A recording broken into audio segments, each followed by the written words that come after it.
Time now for a little in case you missed it. This one from down under. The Illawarra Hawks won the NBL title in the Australian Basketball League over Melbourne United, 3-2 in a best-of-5 game final. The number 1 seeded Hawks won their first championship in 24 years and are coached by Justin Tatum. Yeah, father of NBA superstar Jason Tatum. NBA next for him. Yeah, and the younger Tatum, by the way, was up watching, posted it to his IG story with the caption there, "Congrats, champ." Only his second season there. Yeah. Now this championship did not come without controversy, though. Matthew Dellavedova was named the NBL playoff MVP, but had a very interesting acceptance. Let's take a listen.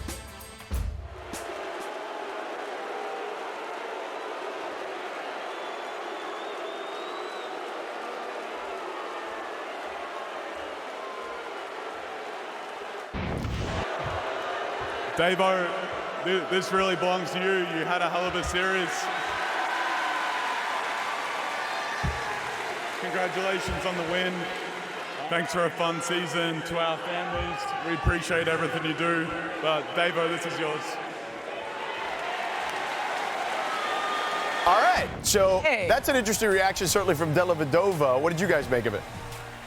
I mean, Delly's a good dude, man. But dang, those boos were rough. little pressure right there. That's intense. Almost felt forced. Oh, they're the road team, Yeah, so I mean, I get it, you know. Team lost though, so Yeah. right. Yeah. All right. Now, Jerry West is the only NBA Finals MVP to win in a losing effort back in 1969. But this got us thinking about some of the greatest NBA performances in a losing effort. So let's take a look at some other legendary Finals performances in a losing effort. Starting with the bubble, Jimmy Butler, who we mentioned earlier, going for 26, 8, and nearly 10 assists per game, including a 40-point triple-double in Game 3. LeBron went on to win Finals MVP for the Lakers that year, as you may remember. Moment there. That right there is the thing everybody remembers. In 2001, the Lakers lost just one game all postseason, and it was because of this man, Allen Iverson, who went for 48 points, 6 assists, 5 steals, and one step over our guy, Ty Lue. He was balling. Oh, there it is. In a Game 1 win.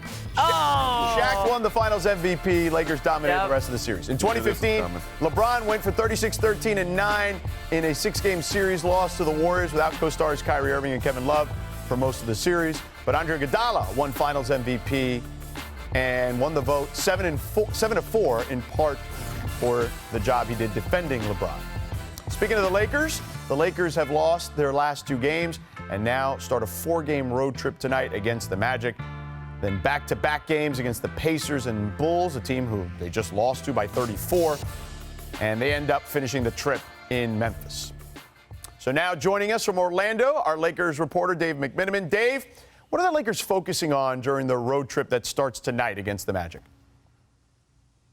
Yeah, George, after that annihilation at the hands of the Bulls on Saturday night, J.J. Redick said, we got to get reconnected, and we can't wait a week. It needs to happen now. It needs to happen Monday with our film session and walkthrough in Orlando. And they recognize the precarious position that they're in right now. 8 of their final 12 games are on the road, and they have a sub-500 road record thus far this season. They're 15-18. They have 3 back-to-backs remaining, including one on this trip in Indiana and in Chicago against that same Bulls team that just kicked their butts last weekend. And while they are mostly whole, LeBron James and Rui Hachimura, neither of them are the same version of themselves that they were pre-injury. LeBron, when I asked him if the groin injury was behind him, he said he's just taking things day by day right now, and he's probable to go tonight. Rui Hachimura, when he was asked about his knee, he said he's only 70 to 80%, and he doesn't think there's a chance he'll get back to 100% this season or in the postseason because he needs an extended period of rest that's not going to be there for him. And he's only listed as questionable tonight. And so this is kind of make-it-breaker time for the Lakers. It has been all kind of positive vibes since the Luka Doncic trade, and for good reason. But all that work could be for naught if they don't start winning games quickly, starting with this road trip. Awesome stuff, Dave. Thanks, man. Appreciate it. All right. Speaking of the Orlando Magic, Dwight Howard is getting enshrined into the Magic Hall of Fame tonight prior to the game. Howard won back-to-back Defensive Players of the Year awards with Orlando and picked up a championship with the Lakers in 2020 in the bubble. Good for J.J. Redick, former teammate, to be there. And he'll be back in the O. So there you go. All right, here's Wednesday's ESPN NBA doubleheader schedule. Luka and the Lakers play in the second game of a 4-game road trip against Tyrese Halliburton and the Pacers at 7:30 Eastern. Then Jason Tatum and the Celtics take on KD and Book with the Suns. NBA Countdown tips off at their coverage at 7 Eastern for Pacific. All right. Who needs...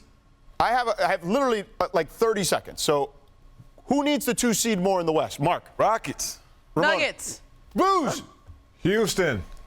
All right, there it is. Wanna try to boast at what I look like. Keep them down, try to wear, I pull up long range. Jimmy with the heat, I'm on fire. It's NBA, it's